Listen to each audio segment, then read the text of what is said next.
বিসমিল্লাহির রহমানির রহিম। অসীম দয়ালু বিধাতার নামে শুরু করছি। আসসালামু আলাইকুম, শুভরাত্রি। প্রিয় শিক্ষার্থীরা, আজকে আমি সৈয়দ ওয়ালিউল্লাহর লেখক পরিচিতি সম্পর্কে আলোচনা করব।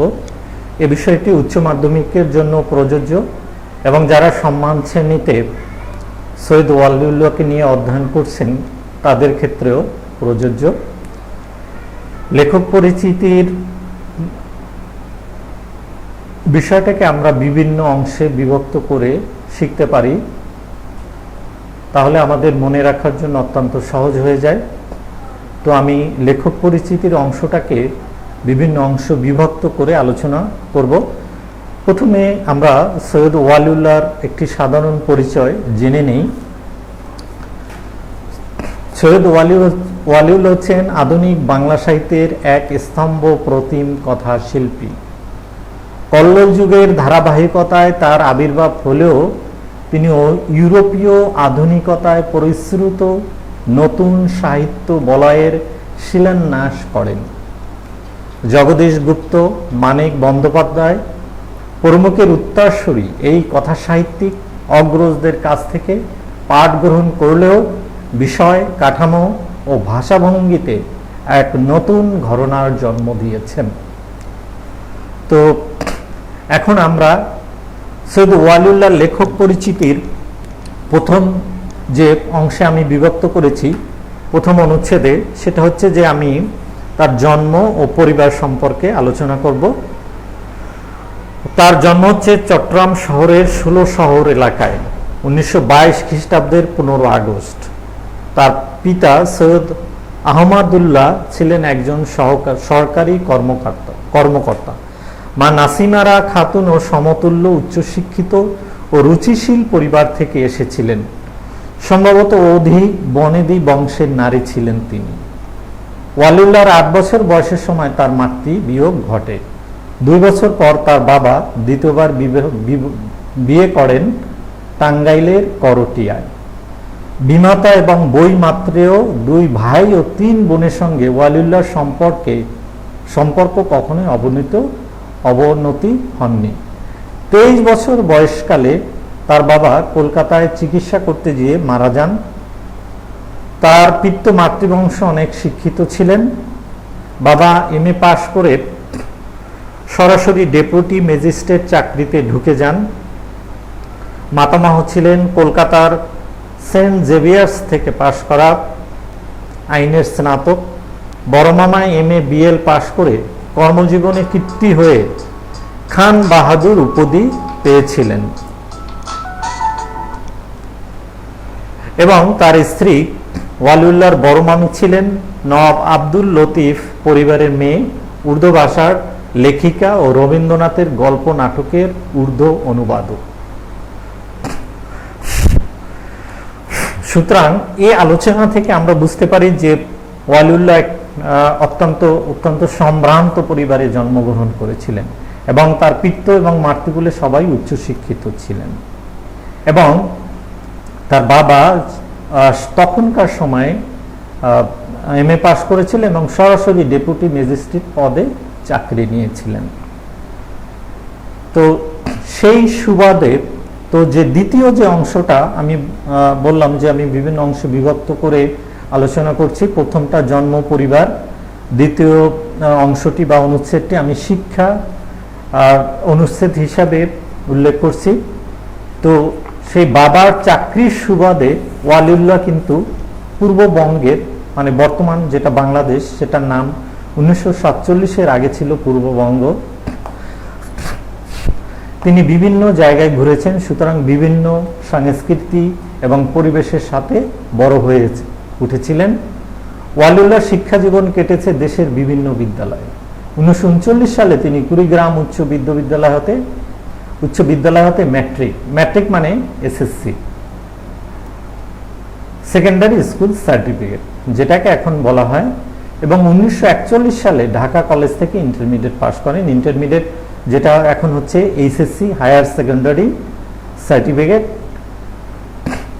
ইন্টারমিডিয়েট পাশ করেন এবং এই ঢাকা কলেজ ইন্টারমিডিয়েটের জন্য একটি ঐতিহ্যবাহী কলেজ, যে ধারাটি এখনো অব্যাহত রয়েছে। এবং তিনি বিএ পাশ করেছিলেন ময়মনসিংহের আনন্দমোহন কলেজ থেকে, এবং এই ডিগ্রিটা ছিল ডিস্টিংশন সহ বিএ। এবং পরবর্তীতে তিনি অর্থনীতিতে কলকাতা বিশ্ববিদ্যালয়ে ভর্তি হয়েছিলেন, কিন্তু শেষ করতে পারেননি। ছাত্র জীবনে তিনি একাধিক মাসিক পত্রে লেখালেখির সাথে জড়িত ছিলেন। পাকিস্তান সরকারের পররাষ্ট্র দপ্তরের সাথে জড়িত থাকার সূত্রে কর্মজীবনের বড় একটা সময় কিন্তু সৈয়দ ওয়ালিউল্লাহ বাহিরে কাটিয়েছেন, বিদেশে কাটান। 1955 সালে তিনি ফরাসি আন মারির সাথে বিবাহ সূত্রে আবদ্ধ হন। এখন আমরা তার কর্মজীবন তৃতীয় যে অনুচ্ছেদটি, সেটা আমি যে উল্লেখ করলাম যে আমি তার লেখক পরিচিতিকে বিভিন্ন অংশে বিভক্ত করেছি।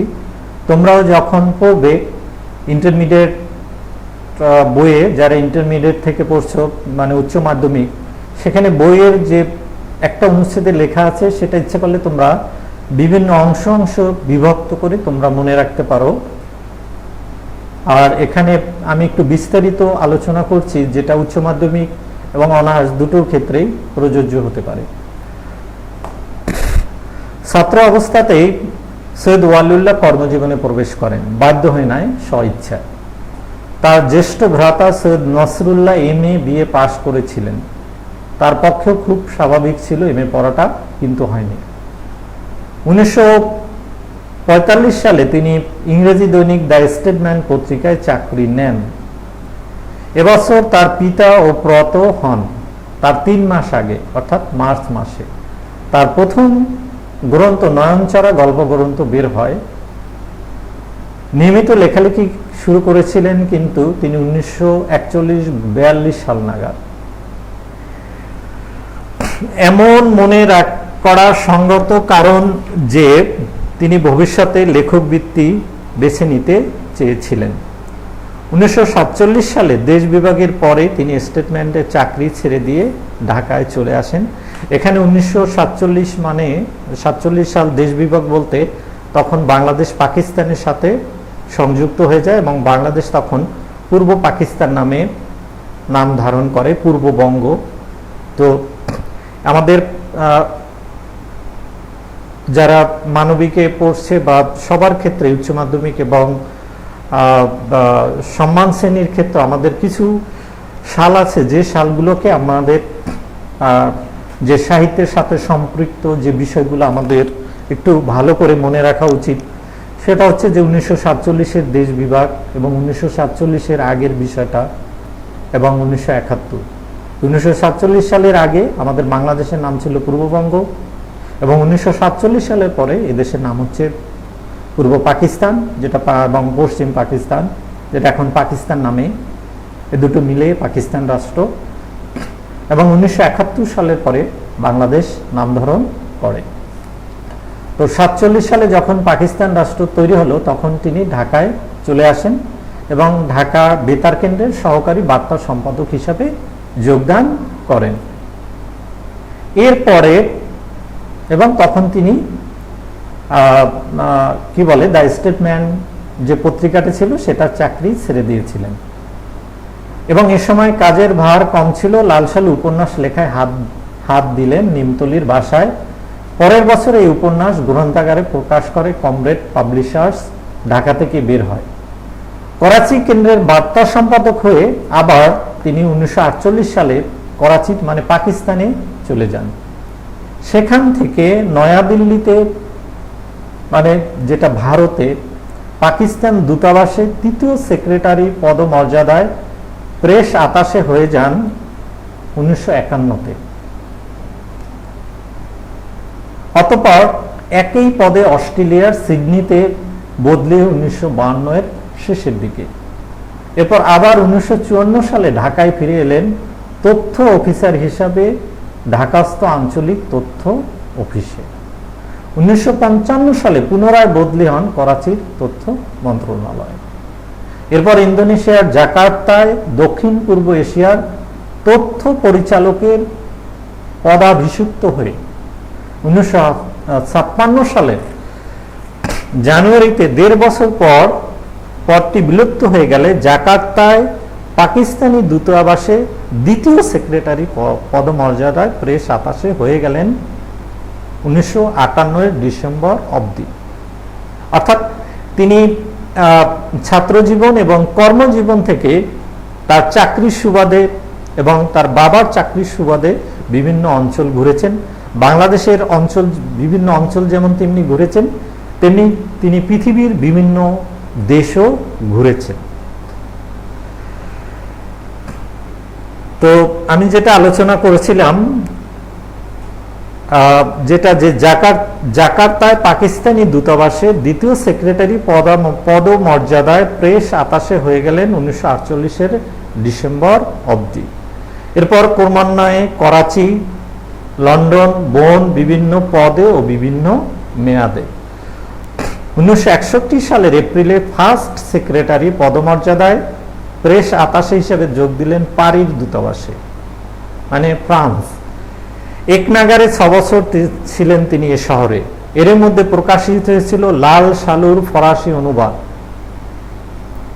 লাল বুড়ো সারাসিন, অর্থাৎ শিকড়হীন গাছ, এ ট্রি উইদাউট রুট।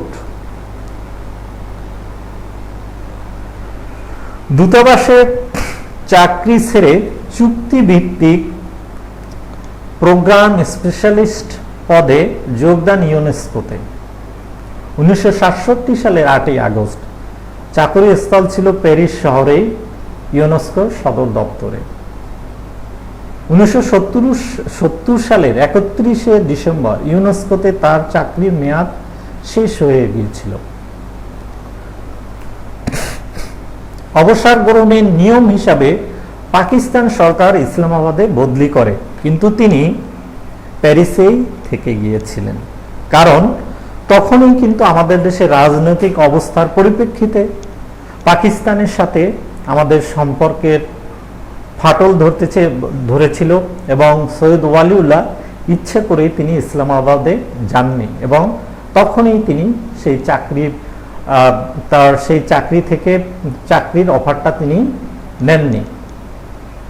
এই বাংলাদেশের স্বাধীনতা আন্দোলন বা বাংলাদেশের পক্ষে কাজ করার জন্যই কিন্তু তিনি এই কাজটি করেছিলেন। বিবাহ ও সন্তানাদি, তার স্ত্রী ফরাসিনী, নাম আনমারি, লুই, রোজিতা, মার্সেল, তিবো। তাদের আলাপ হয়েছিল সিডনিতে। ওয়ালিউল্লাহ যেমন পাকিস্তানি দূতাবাসে, আনমারি তেমনি ছিলেন ফরাসি দূতাবাসে। 1.5-2 বছরের সখ্য ও ঘনিষ্ঠতা রূপান্তরিত হয় পরিণয় বন্ধনে। ওয়ালিউল্লাহ তখন করাচিতে। সেখানে 1955 সালের 3 অক্টোবর তাদের বিয়ে হয়। ধর্মান্তরিতা বিদেশিনীর নাম হয় আজিজা মোসাম্মদ নাসরিন। নবলব্ধ নামকে বিয়ের কাবিন নামাতেই বিসর্জন দিয়েছিলেন দুজনে।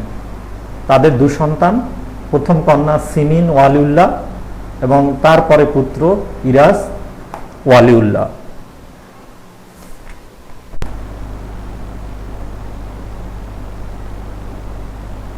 প্রিয় শিক্ষার্থীরা, কারেন্ট চলে যাওয়ায় আমাদের আলোচনা একটু ব্যাঘাত ঘটেছে।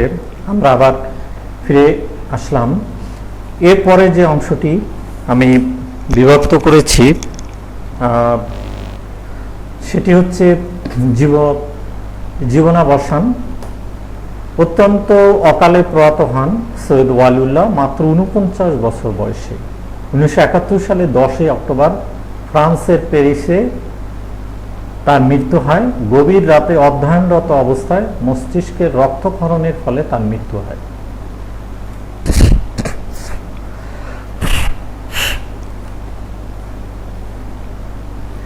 পারির উপকণ্ঠে তারা একটি ফ্ল্যাট কিনেছিলেন, সেখানেই ঘটনাটি ঘটে এবং ওখানেই সমাহিত করা হয় তাকে।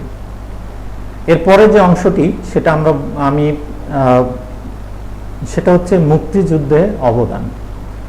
সৈয়দ ওয়ালিউল্লাহ রাজনীতি সম্পৃক্ত মানুষ ছিলেন না, কিন্তু সমাজ ও রাজনীতি সচেতন ব্যক্তি ছিলেন। যে বিষয়টা, এই কথাটা আমি মনে করি একজন সাহিত্যিকদের ক্ষেত্রে, একজন সমাজ সচেতন মানুষের ক্ষেত্রে খুবই প্রযোজ্য। তারা রাজনীতি সম্পৃক্ত থাকেন না, কিন্তু সমাজ ও রাজনীতি সচেতন ব্যক্তি থাকেন। সেজন্য হয়তো সবসময় সত্যের কথা বলেন। সুতরাং লেখক, কবি, সাহিত্যিকরা সবসময় সত্যের কথা বলেন, কারো পক্ষে কখনোই কথা বলেন না। অনেকে হয়তো মনে করতে পারেন যে এই মতাদর্শের না, কবি সাহিত্যিকরা হচ্ছে সবসময়, আমি মনে করি, সত্য দ্রষ্টা, সত্যের দ্রষ্টা। যেটা সত্য সেটাই সমাজে, এবং যেটা সমাজের জন্য, পৃথিবীর জন্য, সর্বস্তরের মানুষের জন্য প্রযোজ্য, তারা সবসময় সে পক্ষে কাজ করেন। নির্দিষ্ট কোনো পক্ষে তারা থাকেন না। যেখানে অন্যায় হয় সেখান থেকে তারা সেটার বিরুদ্ধে সেখান থেকে বের হয়ে আসেন এবং বিদ্রোহ করেন। সুতরাং আমি আবার বলছি যে এই লাইনটি, আমি মনে করি যে এই কথাটি আমার সবার ক্ষেত্রে এবং আমার ক্ষেত্রেও অত্যন্ত প্রযোজ্য, যে সৈয়দ ওয়ালিউল্লাহ রাজনীতি সম্পৃক্ত মানুষ ছিলেন না, কিন্তু সমাজ ও রাজনীতি সচেতন ছিলেন। বাংলাদেশের মুক্তিযুদ্ধের সময় তিনি চাকরিবিহীন বেকার, তা সত্ত্বেও বাঙালির স্বাধীনতা সংগ্রামের পক্ষে জনমত তৈরির চেষ্টা করেছেন। সঙ্গতিতে যতটুকু কুলায় তদানুযায়ী টাকা পাঠিয়েছেন কলকাতায় মুক্তিযুদ্ধ তহবিলে। তার সন্তানদের ধারণা, তাদের পিতার অকাল মৃত্যুর একটি কারণ দেশ নিয়ে দুশ্চিন্তা, আশঙ্কা ও হতাশা। তিনি যে স্বাধীন মাতৃভূমি দেখে যেতে পারেননি, সে বেদনা তার ঘনিষ্ঠ মহলের সকলেই বোধ করেছেন। তার ছাত্র জীবনের বন্ধু, পরবর্তীতে স্বাধীন ও সার্বভৌম বাংলাদেশের রাষ্ট্রপতি আবু সাইদ চৌধুরী ওয়ালিউল্লাহর মৃত্যুর 7 মাস পরে তার স্ত্রীকে এক আধা সরকারি সান্ত্বনা বার্তা পাঠিয়েছিলেন। তাতে লেখা ছিল, আমাদের দুর্ভাগ্য যে মিস্টার ওয়ালিউল্লাহর মাপের প্রতিবার সেবা গ্রহণ থেকে এক মুক্ত বাংলাদেশ বঞ্চিত হলো। আমাকে এতটুকু বলার সুযোগ দিন যে আপনার ব্যক্তিগত ক্ষতি বাংলাদেশ ও বাংলা ভাষা ও সাহিত্যের ক্ষতি। এখন আমরা তার গ্রন্থ তালিকা নিয়ে আলোচনা করব। গ্রন্থ তালিকার যেটা উপন্যাস রয়েছে তার 3টি, লাল সালু, চাঁদের অমাবস্যা, কাদো নদী কাদো। লাল সালু হচ্ছে 1355 বঙ্গাব্দের শ্রাবণ মাসে প্রকাশিত হয়েছিল, ইংরেজি হচ্ছে 1948। চাঁদের অমাবস্যা 1964, কাদো নদী কাদো 1968 ঢাকা। ছোট গল্প নয়নচারা প্রকাশিত হয়েছে 1945 মার্চ মাসে কলকাতা থেকে। নয়নচারা, জাহাজি, পরাজয়, মৃত্যুযাত্রা, খুনি, রক্ত, খণ্ডচাঁদের বক্রতায় সেই পৃথিবী, ছোট গল্প এগুলো। 2টির অন্যান্য গল্প, এটা প্রকাশিত হয়েছিল আগস্ট 1965 ঢাকা থেকে। যে সেখানকার যে গল্প সেগুলো হচ্ছে 2টির, একটি তুলসী গাছের আত্মকাহিনী, পাগড়ি, কিরায়া, নিষ্ফল জীবন, নিষ্ফল যাত্রা, গ্রীষ্মের ছুটি, মালেকা স্তন, মতিন উদ্দিনের প্রেম। এখানে একটি তুলসী গাছের আত্মকাহিনী, উচ্চ মাধ্যমিক যে বাংলা বইটি রয়েছে সেখানে ছোট গল্পের সেখানকার বইয়ের তালিকায় যে বিষয়গুলো রয়েছে সেখানে কিন্তু এটা একটি তুলসী গাছের আত্মকাহিনী গল্পটি রয়েছে। যদিও এটা এই ছোট গল্পটি বর্তমান সিলেবাসের অন্তর্ভুক্ত নয়। অগ্রন্থিত গল্পাবলী হচ্ছে তার সীমাহীন এক নিমিষে, চিরন্তন পৃথিবী, চৈত্র দিনের এক দ্বিপ্রহরে, ঝোড়ো সন্ধ্যা, প্রাস্তনিক, পথ বেঁধে দিল মানুষ, অনুবৃত্তি, 7 বন পারুল, দ্বিতীয় দফা, ছায়া, দ্বীপ, প্রবাল হাওয়া ও ঝাউ গাছ, হোমেরা, স্থাবর, স্বপ্ন নেবে এসেছিল ও আর তারা, সবুজ মাঠ, স্বগত মানসিকতা। কালচার, সূর্যালোক, মাঝি, অবসর কাব্য, নকল, রক্ত ও আকাশ, মৃত্যু, স্বপ্নের অধ্যায়, সতীন, বংশের জের, নানির বাড়ির কেল্লা, না কান্দে বাবু। নাটক হচ্ছে বহিপীর, তরঙ্গভঙ্গ, সুরঙ্গ, উজানে মৃত্যু। বহিপীর নাটকটি এসএসসির সিলেবাসের অন্তর্ভুক্ত। তোমরা যারা উচ্চ মাধ্যমিকে লালসালু উপন্যাস পড়েছ তারা অবশ্যই এই নাটকটি পড়ে এসেছ। বহিপীরের যে নায়ক, বহিপীরের সাথে লালসালু উপন্যাসের যে নায়ক মজিদের অত্যন্ত সাদৃশ্য রয়েছে। এরপর রচনাবলী আকারে তার লেখা প্রকাশিত হয় গল্প সমগ্র, মার্চ 1972 কলকাতা থেকে। সৈয়দ ওয়ালিউল্লাহ রচনাবলী 1, সম্পাদক হচ্ছেন সৈয়দ আকরাম হোসেন, 1983 ঢাকা থেকে। সৈয়দ ওয়ালিউল্লাহ রচনাবলী 2, সম্পাদক সৈয়দ আকরাম হোসেন, 1987। এবং পুরস্কার, তিনি যে পুরস্কারগুলো পেয়েছিলেন সেটা হচ্ছে 21 পদক, যেটা 1984 সালে প্রকাশিত হয়েছে। আদমজী পুরস্কার 1965 সালে 2টির অন্যান্য গল্পের জন্য। বাংলা একাডেমি পুরস্কার পেয়েছেন 1961 সালে উপন্যাসে বিশেষ অবদানের জন্য। PEN পুরস্কার পান বহিপীর নাটকের জন্য 1955 সালে। ঢাকায় PEN ক্লাবের উদ্যোগে এক আন্তর্জাতিক লেখক সম্মেলন অনুষ্ঠিত হয়। সেখানে বাংলা নাটকের প্রতিযোগিতায় বহিপীর 2য় দফা অধিকার করে পুরস্কৃত হয়। জাতীয় চলচ্চিত্র পুরস্কার 2001 এ শ্রেষ্ঠ কাহিনীকার হিসাবে পুরস্কার পেয়েছিল। এই পুরস্কারের ক্ষেত্রে যে কথাটাই আমি আলোচনা করব, যে তোমরা যারা অধ্যয়ন করছো, তোমাদের পড়াশোনার পরের যে একটা প্রাপ্তি থাকে সেটাই হচ্ছে কি সার্টিফিকেট। তেমনি লেখক বা কবি এবং সাহিত্যিকদের ক্ষেত্রে তার প্রাপ্তি হচ্ছে বিভিন্ন পুরস্কার। একটা আন্তর্জাতিক হিসেবে পান, আর একটা হচ্ছে সে যে দেশে বসবাস করেন সেই দেশের পুরস্কার। তো সাহিত্যের ক্ষেত্রে তোমাদের যেমন বিভিন্ন পাশের জন্য হয়তো কেউ A+ বা বিভিন্ন ফার্স্ট ক্লাস রয়েছে, এটা প্রাপ্তি। তুমি তোমার পড়াশোনা কেমন করলে সে বিষয়টা, ঠিক তেমনি লেখকের প্রাপ্তিও হচ্ছে এই ধরনের বিভিন্ন ধরনের পুরস্কার। কোনো লেখক হয়তো তার জীবিতকালে হয়তো এই পুরস্কারগুলো পান না, সেজন্য মরার পরে মরণোত্তর হিসাবেও তাকে এই পুরস্কারগুলো দেয়া হয়। যেমন 21 পদক সৈয়দ ওয়ালিউল্লাহকে দেওয়া হয়েছে মরণোত্তর 1984 সালে। আর এই তোমরা যখন লেখক পরিচিতি পড়বে তখন বিভিন্ন লেখকের ক্ষেত্রে এই বিষয়গুলো এসে যায়, যে বিভিন্ন পুরস্কারের কথা। 21 পদক, আদমজী পুরস্কার, বাংলা একাডেমি পুরস্কার, স্বাধীনতা পুরস্কার। তো এই পুরস্কারের বিষয়গুলো তোমাদের একটু জানা দরকার, যে আন্তর্জাতিকভাবে বা পৃথিবীর ক্ষেত্রে সাহিত্যের ক্ষেত্রে সর্বোচ্চ পুরস্কার হচ্ছে নোবেল পুরস্কার। আর আমাদের বাংলাদেশের পরিপ্রেক্ষিতে সর্বোচ্চ পুরস্কার হচ্ছে স্বাধীনতা পুরস্কার, তারপর 21 পদক, তারপর হচ্ছে বাংলা একাডেমি পুরস্কার। তবে বাংলা একাডেমি পুরস্কারের একটি বিশেষ বৈশিষ্ট্য রয়েছে, কারণ বাংলা একাডেমি প্রত্যেকটি বিষয়ের 1 বছর পর পরে প্রতিটা বিষয়ের উপর সাহিত্যের যে বিষয়গুলো রয়েছে সেগুলোর পুরস্কার দেয়া হয়। তো লেখক পরিচিতির যে বিষয়টা সৈয়দ ওয়ালিউল্লাহ সম্পর্কে আমি আলোচনা করলাম।